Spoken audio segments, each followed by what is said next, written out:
Hello বন্ধুরা, good morning. আমি তোমাদের সঙ্গে কিছু কথা বলার জন্য এলাম। আচ্ছা বন্ধুরা, আমরা যেই স্বাধীনতা দেশে থাকছি, কি সত্যি কি আমরা স্বাধীন? না, আমরা স্বাধীন না। কেন কি আমরা মেয়েদেরকে স্বাধীনতা পাওয়া যায়নি? কেন কি আমরা মেয়েরা স্বাধীনতা এই জন্যই হতে পারিনি? কেন এই যে কিছু কিছু পুরুষরা যে আছে, যে কুদৃষ্টি দিয়ে আমাদের মেয়েদেরকে দেখে, কি তাদের সঙ্গে কুকীর্তি করে, এদেরকে ভীষণ শাস্তি দেওয়া উচিত।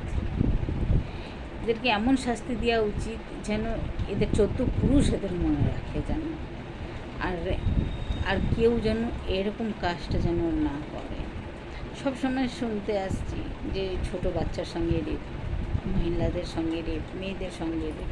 তো কি ডাক্তার, হ্যাঁ, আবার কিছু কিছু পুরুষরা বলে কি যে তোমরা ছোট ড্রেস পরো, মেয়েরা ছোট ড্রেস পরে, তাদের জন্য এরকম হয়।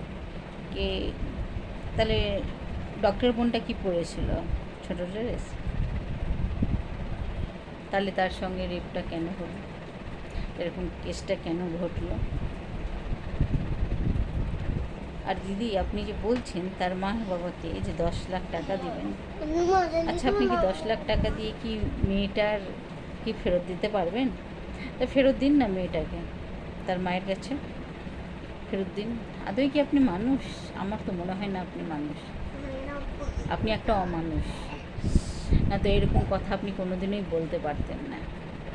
আপনার যদি দেওয়ারই আছে, তার মেয়েটাকে জাস্টিস দিন, যে অপরাধ করেছে তাকে শাস্তি দিন। আর মেয়েরা, তোমাদেরকেও বলতে যাচ্ছি যে আমরা মেয়েদেরকে, আমাদেরকে দুর্গা বলা হয় তো, হ্যাঁ, তো আমরা কালী হয়ে উঠতে পারি না?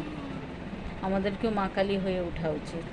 আর তোমরা যখনই বাইরে কোথাও যাও, আমরা ভাবি তো যে আমরা বাইরে যাচ্ছি, আমরা সেফ। আদৌ কি আমরা সেফ? না, আমরা সেফ না। তোমরা এক কাজ করো, যখনই তোমরা বাইরে যাও, তুমি নিজের কাছে না একটা সার্ফ জিনিস কিছু রাখো, হ্যাঁ। আর যেমন তোমরা পারফিউম ইউজ করো, পারফিউমটা রাখো। যখনই দেখো এরকম কিছু তোমাদের সঙ্গে ঘটতে চলেছে, তখন কি করবে বলো তো? সার্চ জিনিসটাকে গাছে রাখবে, বের করে, যেন সে বুঝতে না পারে, আর তার প্রাইভেট পার্টটাকেই দিবে কেটে। তখন সে বুঝতে পারবে যে কত কষ্ট হয়, তাছাড়া সে বুঝতে পারবে না।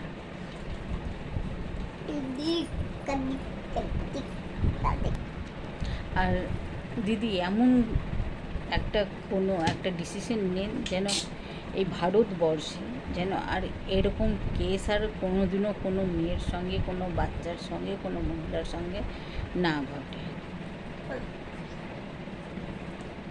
Thank you so much, very much. এইটুকুটাই আপনাকে বলতে চাই। মেয়েটাকে জাস্টিস দিন, টাকা না দিয়ে।